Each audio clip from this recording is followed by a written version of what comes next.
আসসালামু আলাইকুম। কেমন আছেন বন্ধুরা? আশা করি ভালো আছেন। আমিও আপনাদের দোয়া ভালো আছি। গতকালকে ফেসবুকে দেখলাম এই যে এখানে যে অপহরণকারী টপ 10 অপহরণকারী নাহিদ, যে নাকি আপনার এই কোরআনের হাফেজ, বাংলাদেশে বলে কোরআনের হাফেজ উনি। ওই লোককে গতকালকে হারাতে বাঙালি ভাইয়েরা ধরলো, তোরে এমন মার দিছে আমার মনে হয় না যে উনি বছর 2 বছরের ভিতরে এই মায়ের কথা বলতে পারবে।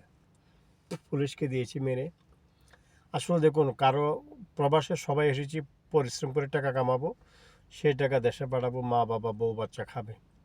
কিন্তু সেখানে মানুষকে অপহরণ করে কিডন্যাপ করে মানুষকে জিম্মি করে টাকা আদায় করাটা আসলে তো অন্যায়, ওগুলো ঠিক না।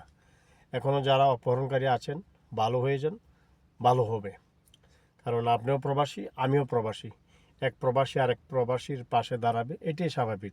কিন্তু এক প্রবাসী আরেক প্রবাসীকে অপহরণ করবে, এটা কিন্তু অস্বাভাবিক, এটা ভালো না। ভালো হয়ে যান ভাই। আসসালামু আলাইকুম।